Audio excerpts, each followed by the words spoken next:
是2025年9月16号，今天有点晚了，刚刚下午的晚霞还蛮好看的。继续来看会儿书，然后睡觉了吧。我看这个 China Economy 看到这么一段，我觉得可能挺有意思的，所以想跟大家一起读一下。就是说，这个改革开放30年，中国经济增长这种 economic strength 是怎么样 translate 到political influence 上的。这里这个作者提了3个问题，还是蛮有意思的。第一个就是说，中国这个经济增长是不是通过作弊来实现的？第二就是说，这种就是说中国经济变强大了之后，在政治上面又有怎么样的这种影响力呢？第三就是说，中国是不是想改变现行的这个国际秩序？那首先就是讲这个 cheating 的问题啊。We have already dealt with the cheating question in Chapter 3. For the most part, China's trade and investment activities conform to the established pattern of sharp business practice by developing countries struggling to muscle their way up to rich countries' status. The claim that China's success results from an unusual degree of cheating or undermining global economic rules does not stand up to the serious scrutiny. China has opened up its domestic markets to foreign investment and international competition far more than any of its East Asian models or any of its large developing countries' peers. It has joined virtually every major international economic agreement or convention and plays by the rules of those agreements at least as consistently as do other major economic powers, including the United States. It is actively negotiating bilateral investment treaties with the United States and the European Union, indicating a willingness to submit further to internationally determined rules in order to gain more secure access to developed country markets. The charge that China gains unfair advantage in international markets by subsidized cheap financing and other benefits showered on state-owned enterprises is undermined by the evidence we presented in Chapter 5, showing that the financial performance of SOEs is far worse than that of Chinese private companies and deteriorating. To the extent that these subsidies and benefits exist, they ultimately weaken rather than strengthen the global competitiveness of China's firms. 就是说这个作者并不认为这个中国所谓的 cheating 或者说利用现行的这个世界经济秩序吧，就是说中国能够发展是因为把自己 incorporate into the world economic system， 而不是说 cheated. What kind of political leverage does China gain from its economic strength? On the second question, China's economic strength is undoubtedly translating into increased political strength. The only reason this obvious development causes concern in the United States and Europe is that, unlike the two previous economic powers to arise since World War II, Germany and Japan, China is not part of the U.S. alliance structure and is an independent geopolitical actor with its own military capability. So far, however, China's gain in political influence has been less than one might reasonably expect given its economic record. One reason for this is that until recently, China pursued a deliberately restrained foreign policy under a cautious slogan coined by Deng Xiaoping in the early 1990s, 韬光养晦, meaning roughly lie low and bide your time. In practice, this meant focusing diplomatic efforts on fostering stable and reasonably cordial ties with as many countries as possible and avoiding both provocations and leadership roles in the international arena. A key objective in the early days of the reform era was to ensure that most countries broke diplomatic relations with Taiwan and recognized the People's Republic. This strategy was successful from a position of almost complete diplomatic isolation in the late 1970s. China succeeded in establishing productive relations with virtually every country in the world by 2000, and in reducing the number of nations recognizing Taiwan to an insignificant handful. In the early 2000s, China's foreign policy became a bit more proactive. The government started encouraging its companies to go out and invest globally, in part to secure access to natural resources like oil, iron, and copper that it needed for its capital-intensive growth at home. After a slow start, Chinese outward direct investment started to pick up sharply from 2007 and now averages about US $80 billion a year. This puts China second behind the United States in terms of annual flows. But of course, since the United States has been investing abroad for much longer, its total stock of outward investment is much larger, about 3.5 trillion compared to China's approximately 600 billion. Generally speaking, China takes the position that its involvement in other countries is purely economic, and it maintains the principle of non-interference in the international political affairs of other nations. The more money China has tied up in other countries, the more concerned it will become that the political regime of those countries does not change in a way that threatens China's investments. One must assume that China's foreign relations will become more activist with time, but more activist does not necessarily mean as activist as the United States. This is as yet no hard evidence that China has either the desire or the ability to dictate or preach to other countries how they should organize their political or economic systems, a prerogative that the United States frequently asserts. Chinese foreign policy took a decidedly activist turn in 2013 under new President Xi Jinping. The new approach included a more aggressive assertion of China's territorial claims in the South China Sea, which are disrupted by Vietnam, the Philippines, and other neighbors. The establishment of air defense identification zone in the East China Sea, and a policy of what one might call infrastructure diplomacy in Southeast and Central Asia. There can be little doubt that China has abandoned the lie low approach and will progressively take a stronger role in both regional and global affairs. This shift has occasioned much anxiety and criticism, but should be kept in perspective. First, American and European officials have been asking for years that China take a more active role in global affairs. Many of Xi's initiatives can be interpreted as a response to this call.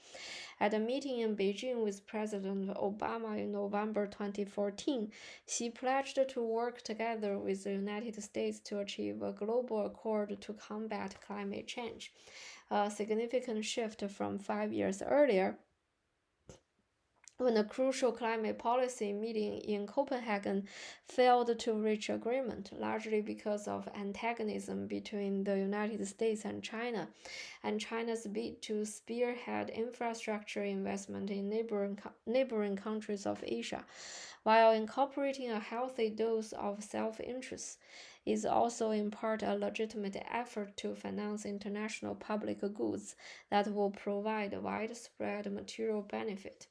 Second, China's efforts to expand its influence have in the main been limited to its immediate neighborhood in Asia and have met with modest success and considerable resistance. Japan and South Korea are firm members of the U.S. military alliance system, as is Taiwan de facto, if not de jure. China's influence in the weakest countries of Southeast Asia, Cambodia and Laos, is growing, but its sway elsewhere is contested. Vietnam harbors a centuries-old resentment against its large northern neighbor and has actively counted closer ties with and greater investment flows from Japan. Myanmar had very tight relations with Beijing under its former military regime, but fear of becoming a Chinese vassal state as one factor contributing to dramatic political and economic liberalization that led to dissolution of the military junta in 2011 and strengthened ties with the West. Central Asian nations such as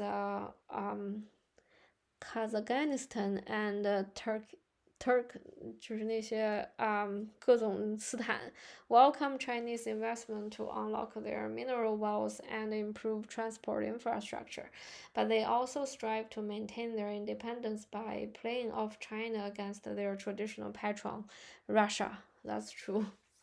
Third, the factual record shows that during the reform era, China has been no more inclined to use force outside its own borders than has India, and significantly less so than China itself during the Maoist era.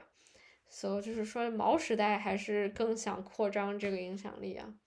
大家如果没有看过毛时代的那个红色高棉的故事的话，可以去 YouTube 上搜一搜，真的很 brutal 啊。Its record of intervention pales in comparison to that of the United States over the past 125 years. Even if one excludes the many rearrangements of other countries' governments that the United States orchestrated during the Cold War in the name of containing Soviet influence, American military interventions have long been a routine feature of global affairs. Countries affected include the Philippines, Cuba, Panama, and whatever. So many. In sum, there can be little doubt that China's leaders now seek to translate their country's economic strength into greater influence in Asia and the world. This is natural, and to the extent that China channels its energies into economic development programs broadly beneficial. China will certainly gain influence relative to established regional powers, but it is very far from becoming a regional hegemon. Beyond its immediate periphery, China's political influence is modest. 这是10年前，现在等我们再去看它第2本修正的时候就可以看了。但我觉得这样的一个外交上的转变，可能也是让西方有感觉到被 threaten，所以说想遏制中国的经济发展。这个外交政策总体来说还是比较着急跟失败的。Is China trying to replace existing global institutions with new ones of its own creation? China has been a willing participant in existing global institutions, but it has become increasingly frustrated by its limited role in the governance of those institutions. 2 recent instances have been especially irksome.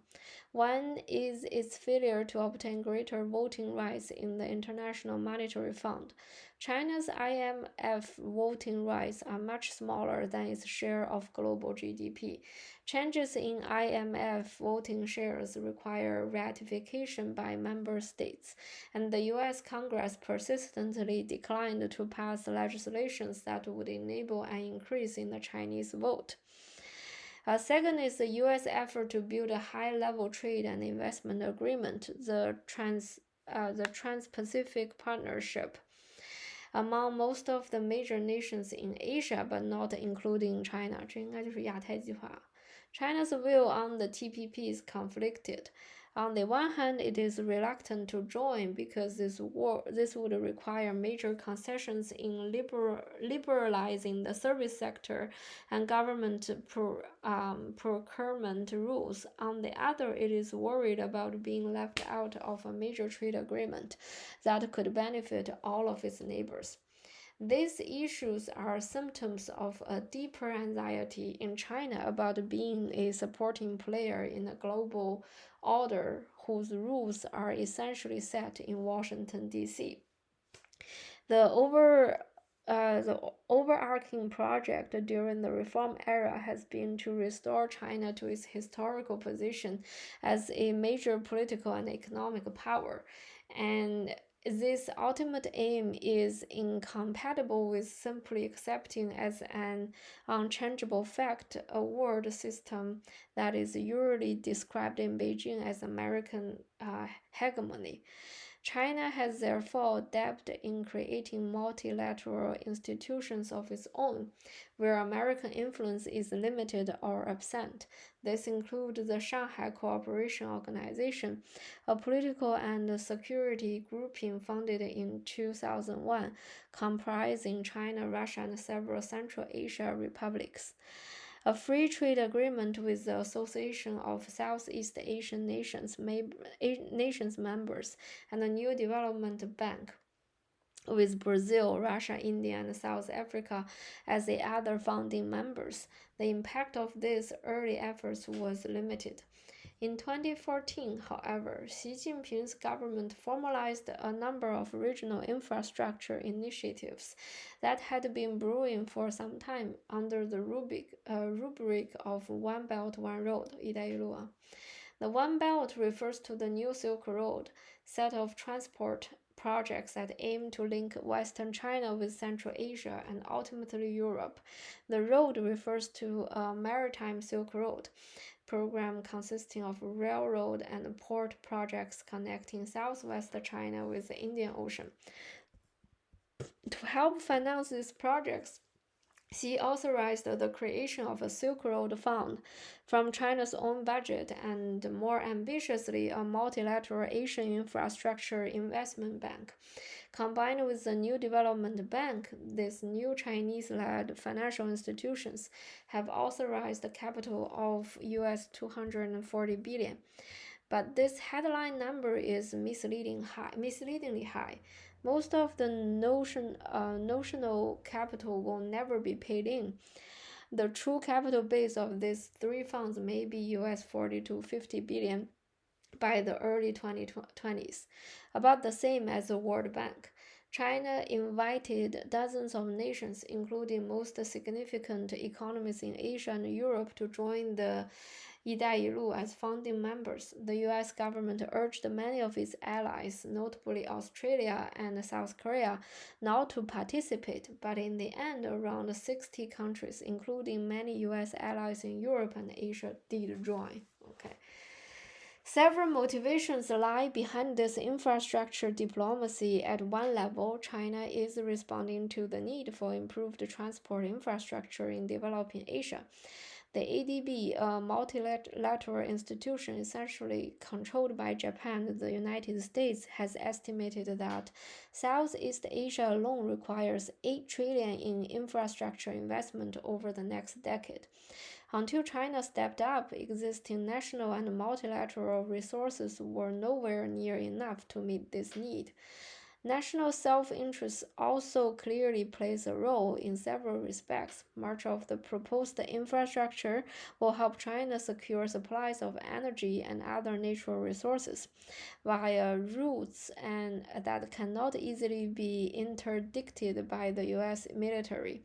It will also create new corridors of economic activity and linkages to the rich markets of Europe that could enhance economic development in China's landlocked central and western regions. The construction projects themselves will provide much-needed business for Chinese engineering firms and materials suppliers, which now face a stagnant market at home. Finally, there can be little doubt that China would like to have a multilateral financing institution where it, and not the United States or its allies, calls the shots. But before we get too excited about China setting up a parallel architecture to existing global institutions, let us step back for a moment. The AIIB 丝绸一带一路 is an interesting experiment, but until it actually starts landing on a large scale, its impact is unknown. It could well wind up being simply a second ADB, which has long played a useful role in financing Asian infrastructure but is essentially irrelevant to regional or global economic governance. The importance of organizations such as the World Bank, IMF, and OECD stem less from the money they disburse than from the immense depths of their technical and intellectual resources accumulated over many years of practice and research. Thus far, there is little evidence that China possesses the intellectual resources to compel a substantial readjustment of the basic rules of the game of international trade and investment that have developed over the last 2 centuries as a consequence of European expansionism, and that have been cemented under the American-led system in the 7 decades since the end of World War II. Final observation is that China's embrace of multilateralism in its infrastructure diplomacy is a clear advance over its previous approach, which relied heavily on lending by a single, rather opaque domestic institution, the China Development Bank. The CDB rapidly expanded its international lending portfolio in 2007 to 2012, but under Xi Jinping government, these activities have been curtailed and the CDB have been ordered to refocus its energies on its traditional role of domestic policy lending. Another policy lender, the China Export-Import Bank, is an important and growing source of finance for China's international development objects, but the increased reliance on multilateral finance should be welcome. 好，今天就先读到这儿吧，大家晚安。